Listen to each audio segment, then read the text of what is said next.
পাইছি 1 মাস পর মিষ্টি পাইছি দিছে জিলাপি দিছে এর বেটা আমার 1 মাস পর মিষ্টি পাইছি খুব সাধনা করে কষ্ট কষ্ট গামায় আছি শক্তি লাগে কষ্ট করে পাইছি কষ্ট পাইছি কামড় দিলে শক্ত কটমট করে মিষ্টি আছে দাদা হ্যাঁ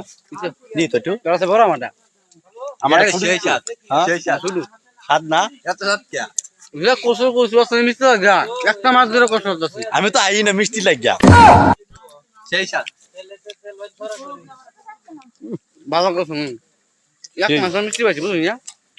আর চমচম করে আমাদের বুড়া রে আমারটা বড় আছে কত বড় আমারটা আমাদের একটু রাজনীতি করছি শুরু শুরু আসলে আমারটা বড় আর ছুটি দিচ্ছে আমারটা রোজ দে আমি তো ছুটি মানুষ ছুটি দিচ্ছি তুই খাই না না না তোরা খাওয়া যাচ্ছে না কতদিন পরে আইছি বেটা মূর্তি তো জিলাপি দেয় না দেখা মূর্তি দিয়ে আই না আজকা দিতে দিকে আইছি কি কই আমরা শেষ করে আমারও শেষ গো খাই না হ্যাঁ শেষ করেছি ভাই আমি আর ভাষা জান যে সামনে সপ্তাহে মিষ্টি না যাইতাম না আবার